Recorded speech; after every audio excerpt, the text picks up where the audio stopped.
तो सीएम ने एक औपचारिक बैठक की है। जैसा कि पहले भी आपको हम जानकारी दे रहे थे, मंत्रियों के साथ ये औपचारिक बैठक हुई है और जानकारी ये मिल पा रही है कि बाढ़ से प्रभावित क्षेत्रों का जो दौरा किया गया था उसी को लेकर इस अनौपचारिक बैठक में बातचीत हुई है। अब देखने वाली बात होगी कि सीएम नायब सिंह सैनी क्या कुछ जानकारी देते हैं इस बैठक को लेकर। कैबिनेट की अनौपचारिक बैठक हुई और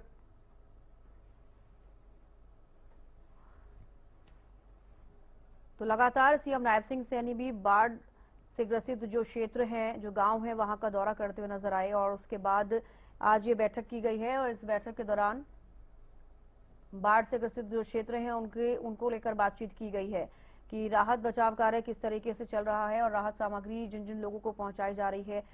कुछ गांव भी ऐसे थे जहां पर आपने देखा कि किस तरीके के हालात बने जब नदियां उफान पर आई, चाहे अब हम करनाल का जिक्र करें, अंबाला का जिक्र करें, बाकी कुरुक्षेत्र का जिक्र करें, क्योंकि जो मारकंडा नदी है, घग्गर नदी है, इसके अलावा टांगरी नदी है, तमाम ऐसी नदियां हैं, यमुना नदी है, उनसे सटे जो इलाके हैं वहां पर बाढ़ जैसे हालात बन गए हैं। हालांकि अब कुछ नदियों का जलस्तर जरूर कम हुआ है, लेकिन हालात फिर भी अभी जस के तस बने हुए हैं और उन्हीं सभी चीजों को लेकर ये जो अनौपचारिक बैठक की गई थी उसमें ये चर्चा की गई है। हालांकि सीएम नायब सिंह सैनी अब ये जानकारी देंगे कि बैठक के अंदर क्या कुछ रहा।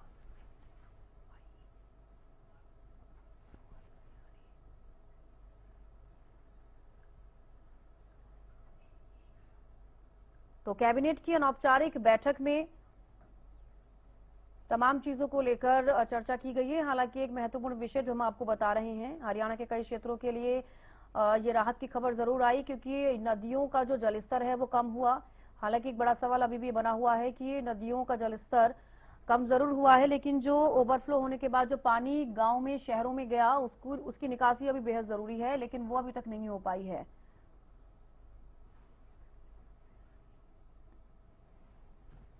तो कैबिनेट की अनौपचारिक बैठक के बाद सीएम नायब सिंह सैनी ये जानकारी देते हुए नजर आएंगे कि क्या कुछ उस बैठक में हुआ है।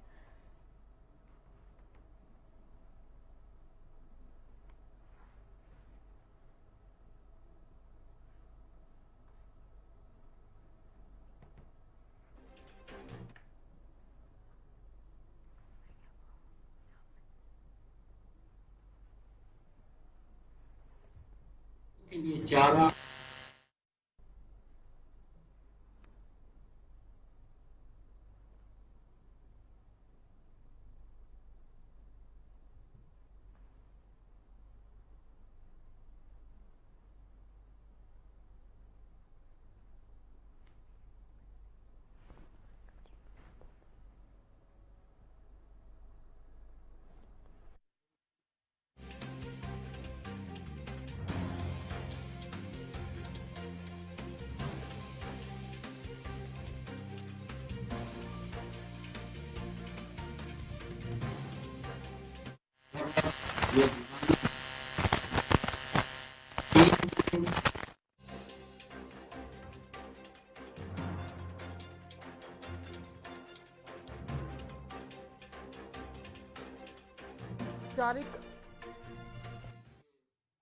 सीएम नायब सिंह सैनी ने कहा कि इस बार बरसात जो है हरियाणा में काफी ज्यादा हुई है और यही वजह है कि तमाम किसानों का जो नुकसान है वो काफी ज्यादा हुआ है। और सीएम ये कहते हुए नजर आए कि लगातार हम हालात पर नजर बनाए हुए हैं। जिन जिन किसानों के फसल का नुकसान हुआ है उनके लिए क्षतिपूर्ति पोर्टल जो है वो खोल दिया गया है और इसी के साथ ही तमाम जो किसान हैं जिनकी फसल को नुकसान हुआ है वो यदि लोगों को अपना घर छोड़ना पड़ा तो हम ऐसे लोगों के लिए राहत शिविर भी लगाए हैं। जिन क्षेत्रों में पानी भर गया है वहां फसलों के लिए प्रति एकड़ 15,000 रुपए तक का मुआवजा दिया जाता है। ऐसे क्षेत्रों में हरे चारे की कमी हुई तो इस समस्या को दूर करने के लिए हम उन जिलों से सूखा चारा मंगवाएंगे जिनमें जल भराव की समस्या नहीं है। जल भराव वाले क्षेत्रों में गिर गए अथवा आंशिक नुकसान वाले मकानों का हम एक सर्वे करवाकर मकानों के नुकसान की भरपाई भी करेंगे।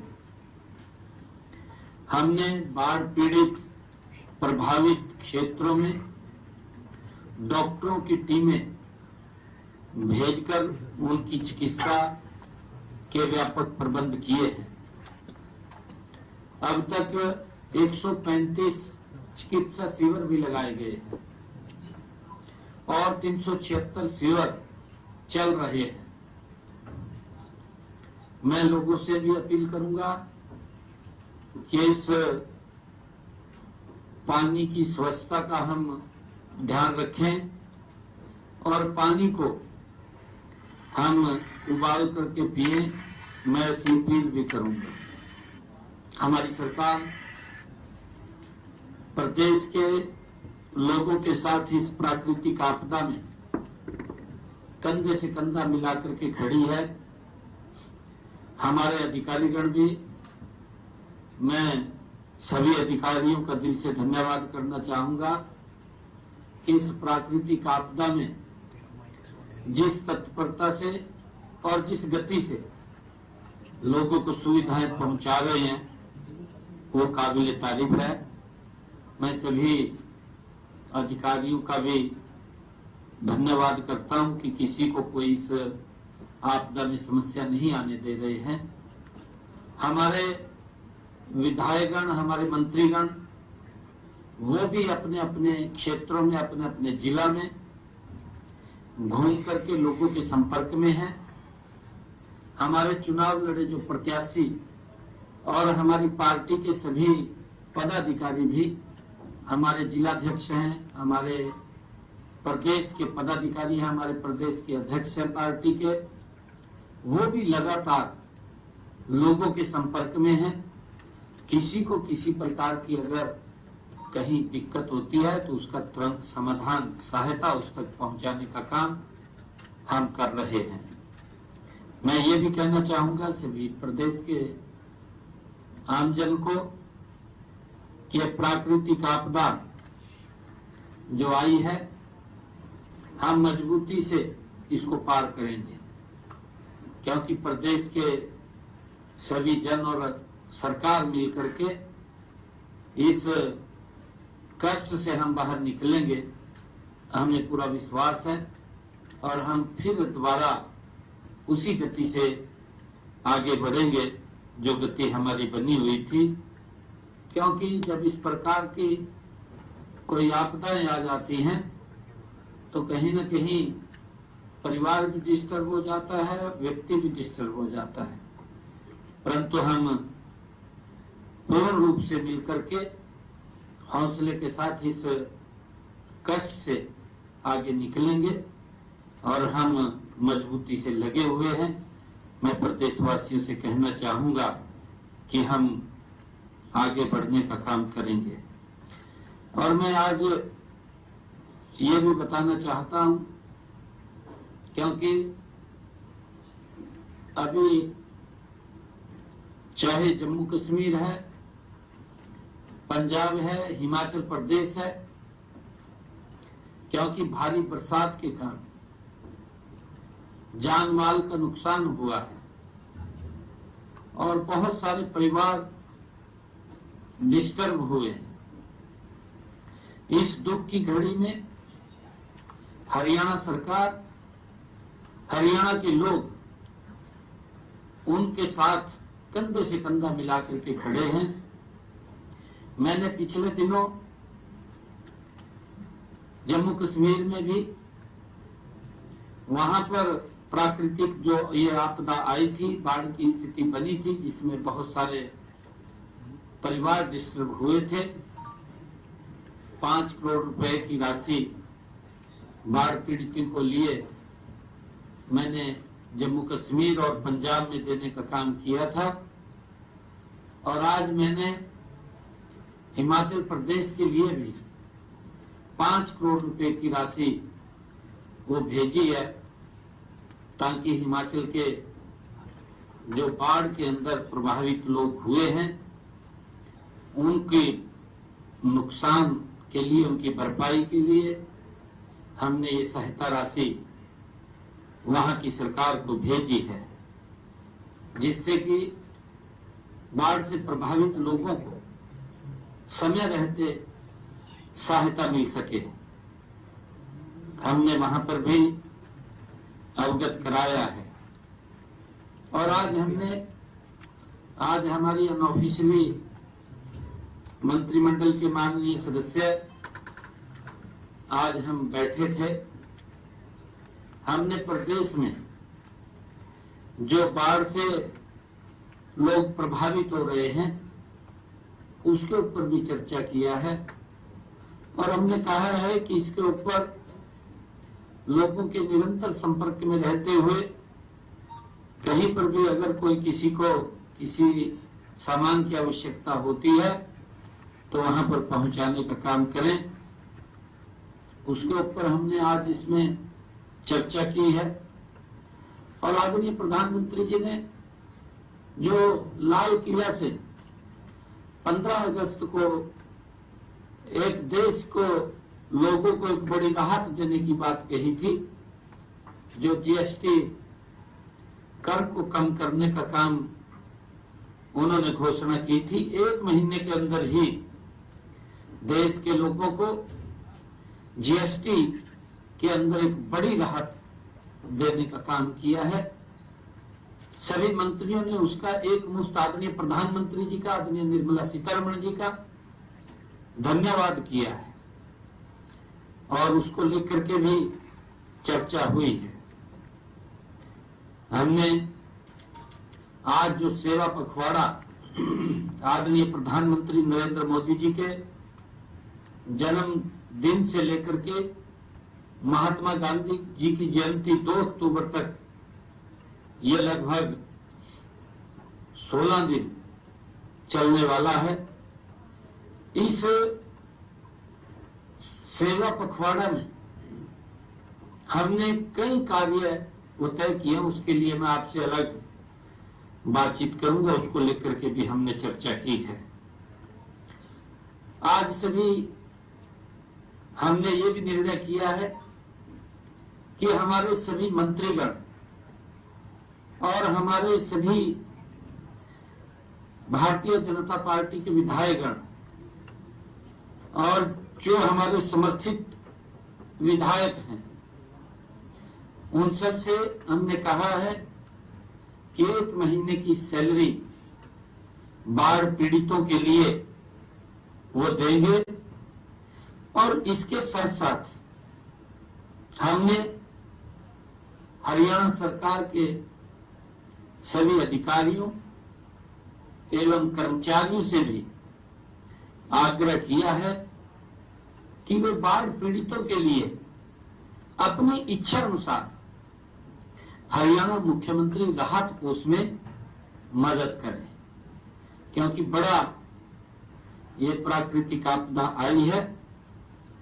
और इसके साथ साथ सामाजिक संस्थाएं और हमारी औद्योगिक इकाइयों से भी हमने यही अनुरोध किया है कि वो भी बाढ़ पीड़ितों की मदद के लिए हरियाणा मुख्यमंत्री राहत कोष में अपनी इच्छा अनुसार वो सहयोग करें, जिससे कि उन तक जो प्रभावित लोग हैं उन तक वो लाभ पहुंच सके। और मैं ये भी बताना चाहूंगा कि जिन परिवारों की कच्ची छत वो गिरी है, हमने सभी उपायुक्तों को ये बात कही है कि आप उनका सर्वा कर लें। और कहीं पोर्टल पे भी चढ़े हुए नहीं है, क्योंकि कोई पंचायत लैंड में बैठा है या अन्य किसी लैंड के ऊपर बैठा है। हमने ये भी कहा है कि ये निर्णय लिया कि ऐसे परिवार जो 20 साल से ज्यादा वो लैंड के ऊपर बैठे हैं, तो अगर उनको कोई नुकसान, कोई किसी की छत गिरी है तो उसका भी लिस्ट बना ले, उन तक भी आर्थिक सहायता पहुंचाने का काम हम शीघ्र करेंगे। और उसके साथ साथ जिस घर के अंदर कोई त्रेड़ आ गई है, गरीब व्यक्ति है, उसकी भी रिपेयर के लिए हम उस तक कुछ सम्मान राशि भिजवाने का काम करेंगे, ताकि आम व्यक्ति को, गरीब व्यक्ति को इस प्राकृतिक आपदा से बाहर निकाला जा सके। उसको लेकर के हमने ये आज बैठक में भी अनऑफिशियली निर्णय किए हैं। जैसा मैंने कहा है कि जो 12 परिवार बिछुड़ गए हैं, प्रति परिवार 4 लाख रुपया उन तक जो पीछे परिवार है हमने किया है।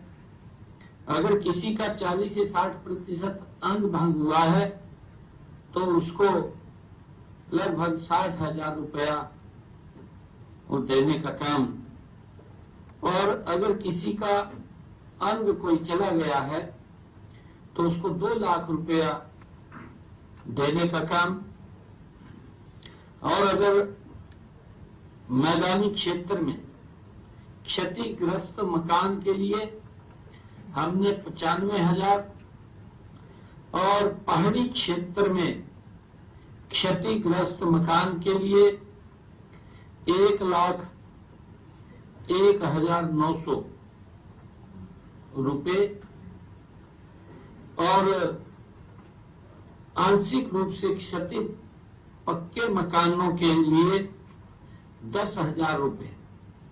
जैसे हमने कहा है कि कोई त्रेड़ आ गई है, कोई और विषय हो गया है, और आंशिक रूप से क्षतिग्रस्त कच्चे मकानों के लिए 5,000 रुपए।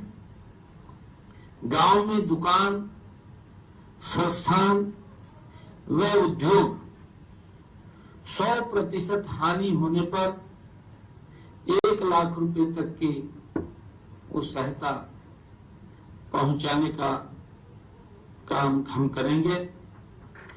और 1 लाख से 2 लाख तक अगर किसी का नुकसान हुआ है तो उसको 1,75,000 रुपए, और इसी प्रकार 2 लाख से 3 लाख तक 2,35,000, और 3 लाख से 4 लाख तक 2,75,000, और 4 लाख से 5 लाख तक 3,05,000, और 5 लाख से अधिक 3,05,000 से 10% एक्स्ट्रा। जैसा हम सब जानते भी हैं, हम सबको मालूम भी है कि ई क्षति पूर्ति पोर्टल वो खुला हुआ है। हमारे किसान उसके ऊपर रजिस्ट्रेशन करा रहे हैं। फसल हानि होने पर सब्सिडी प्रति एकड़ प्रतिशतता के आधार पर, मान ली नुकसान कितना हुआ है, उस नुकसान के आधार पर 3,500 रुपए से लेकर 15,000 रुपए तक की मुआवजा देने का काम वो हम करेंगे प्रति एकड़। दुधारू पशु की अगर कोई हानि हुई है, गाय, ऊंटनी या के लिए हम 30,000 रुपए, और भेड़, बकरी, सुअर के लिए 3,000 रुपए, और दूध देने वाले पशु ऊंट, घोड़ा, बैल आदि के लिए 25,000 रुपए, और मुर्गी पालन के लिए 5,000 रुपए तक की बाढ़ पीड़ितों को सहायता देने का काम हम करेंगे। और जैसा मैंने अभी बताया भी है कि पिछले 2 दिन से लगातार मैं पूरे प्रदेश में बाढ़ प्रभावित क्षेत्रों का दौरा किया है, मैंने लोगों से मिला है और उनको मैंने इस बात को लेकर के भी आश्वस्त किया है कि इस प्राकृतिक आपदा में हम सब मिलकर के इसका सामना करेंगे। आज मैंने इतना ही विषय आप लोगों के बीच में रखना है। एक पहल की अरविंदर कल्याण जी ने मैंने कहा ना, हमारे सभी बीजेपी के विधायक हमारे जो समर्थन कर रहे हैं आजाद उम्मीदवार, उन्होंने नहीं, हमने अपने विधायकों का कहा। देखिए, ये प्राकृतिक आपदा है और इसके अंदर कोई भी व्यक्ति दे सकता है, किसी को मनाही नहीं है। हमने अभी अपने विधायकों से ही अपील किया। पंजाब में डीजीपी ने कहा कि सभी आईपीएस अधिकारी अपना एक दिन का जो वेतन है वो देंगे, तो क्या पुलिस डिपार्टमेंट में भी आप कहेंगे किस तरीके से?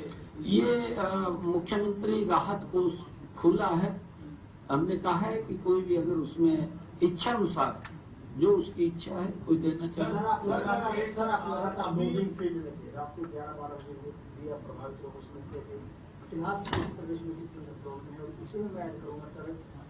हरियाणा में है, लेकिन उसके बाद हरियाणा सरकार रोजगार की मदद कर रही है, हरियाणा भी मदद कर रहे हैं, तो हरियाणा के जज्बे को आप कैसे देखते हैं सर?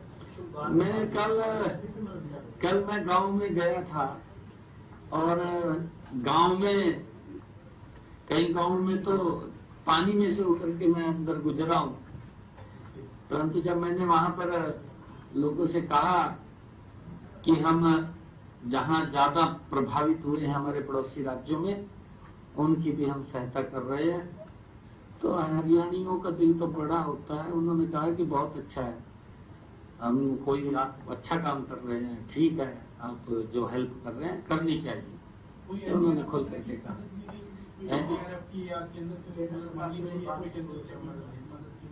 नहीं, देखिए, केंद्र हमारी समय समय के ऊपर हमारा ध्यान करता है।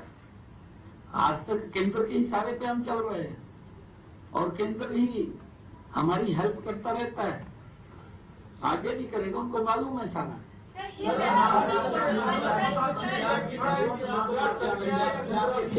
सीएम साहब, एक समय पे एक जो है कॉम्पनसेशन तमाम तरह की बातें हुई हैं। कांग्रेस के पंजाब के लोग मुख्यमंत्री भगवंत मान है, उनको पीएम के साथ ना जाना पड़े इसलिए अस्पताल में गए, आप मिलकर भी आए हैं पंजाब के साथ। तो इसी प्रकार के दिल्ली के कैबिनेट मंत्री हैं, उनकी तरफ से ये भी कहा है कि पंजाब के लोगों के इस मुसीबत की घड़ी में पंजाब के मुख्यमंत्री अस्पताल में जाकर छूटे। और कैसे देखिए, पड़ोसी का धर्म हमारी ड्यूटी है कि अगर मुख्यमंत्री जी को कोई दिक्कत आई है तो मैं पूछने के लिए गया हूं भी आप स्वस्थ रहें, कुशल रहें, क्योंकि पंजाब के लोगों के ऊपर एक बड़ी ये आफत आई है। और मैंने काफी देर बात किया है मान साहब से, पूरे प्रदेश के बारे में मैंने पूछा है, जानकारी ली है। मैंने बताया भी है कि हम हरियाणा की तरफ से भी अलग अलग जिलों से हमारे सभी लोग लगे हुए हैं, पार्टी के लोग लगे हुए हैं और वो सहायता पहुंचाने का काम कर रहे हैं। मैंने ये भी कहा है कि और भी अगर सहायता की किसी प्रकार की कोई आवश्यकता है, क्योंकि हम निसंकोच हेल्प कर रहे हैं और आगे भी, क्योंकि हमारे भाई हैं, हमारा परिवार है पंजाब, अगर उसको कोई दिक्कत परेशानी ना हो, हम स्वयं उन सब लोगों के साथ खड़े हैं। हमारी हरियाणा सरकार पूर्ण रूप से पंजाब के लोगों की हेल्प के लिए खड़ी है।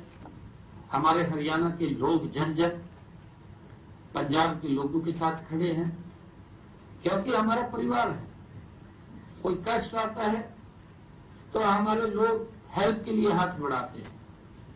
और मैंने अभी आपको कहा है कि मैंने ये चर्चा की थी कई गांव के अंदर, एक भी व्यक्ति ने ये नहीं कहा कि आप अच्छा काम कर रहे हैं, आप हेल्प पहुंचा रहे हैं, बहुत बढ़िया आपने काम किया है, ये बात कही है लोगों ने।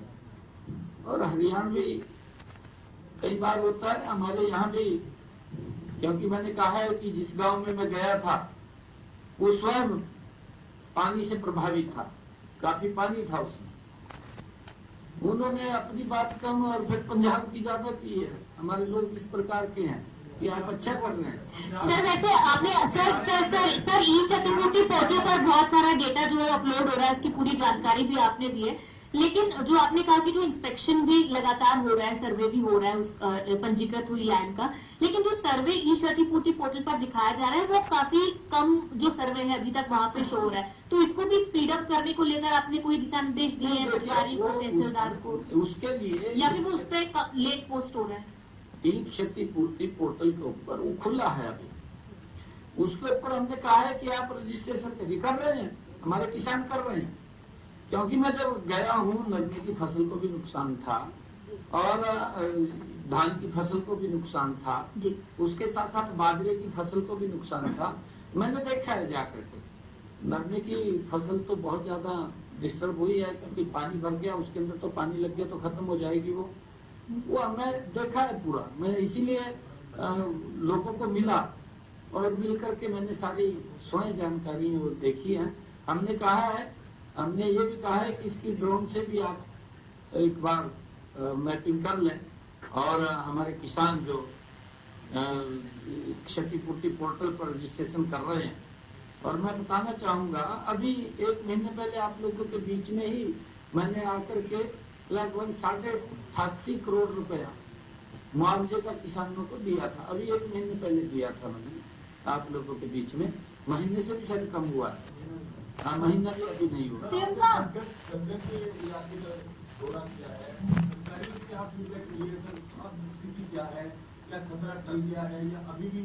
नहीं, देखिए अभी स्थिति वैसे कंट्रोल में है, कंट्रोल से बाहर अभी तक नहीं गई है।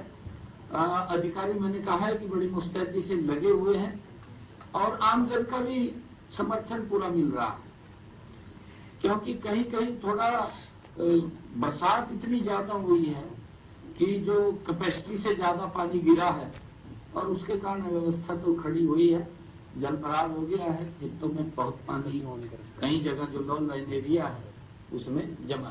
बहुत धन्यवाद किसानों के कि हम हरियाणा में मिलना चाहते हैं, आज हालात इस तरह के पंजाब में बने हैं, तो आप उसको किस तरह से देखते हैं? हरियाणा को मैनेजमेंट से ज्यादा आपकी है?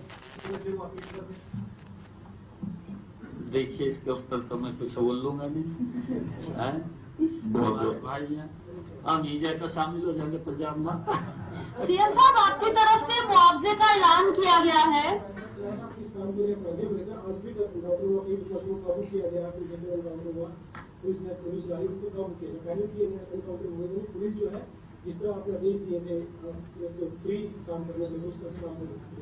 नहीं, देखिए पुलिस की ड्यूटी है लॉ एंड ऑर्डर को मेंटेन करना।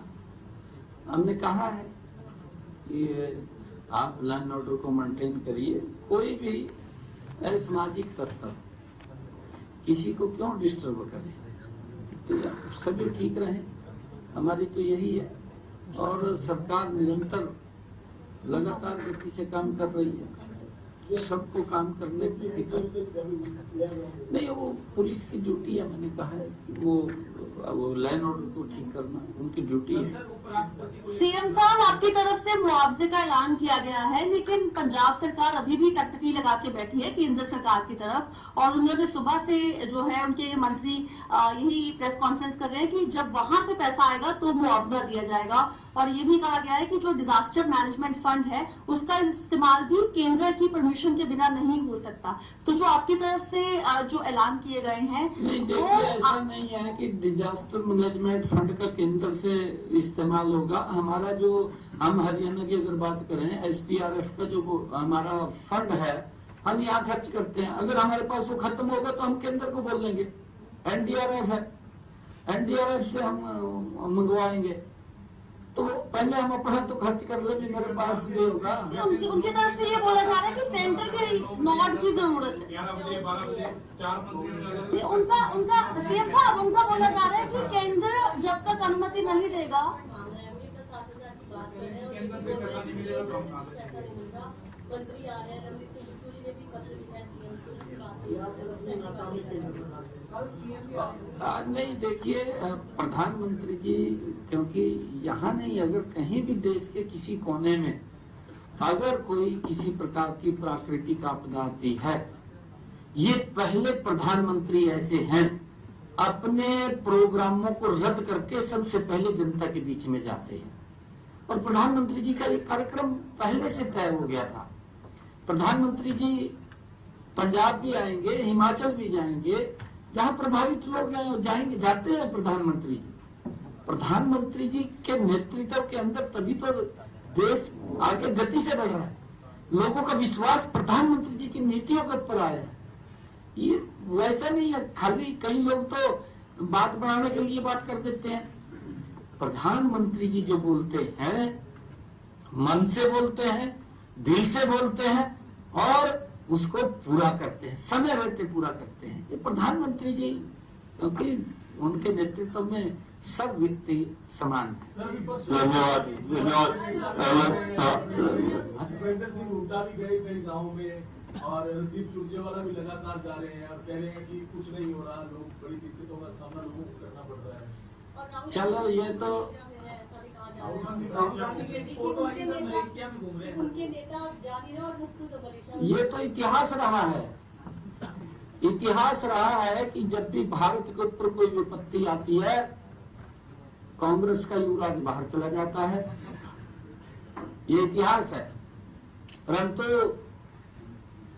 मैं अपने विपक्ष के नेता हैं, अच्छा है वो निकले तो बाहर, नहीं बाहर ही नहीं निकल रहे थे, नहीं तो अंदर ही पड़े ट्वीट करी जाते। अब महसूस हो अभी निकलना पड़ेगा थोड़ा बहुत, अच्छा है निकलना चाहिए उनको भी। थैंक यू धन्यवाद।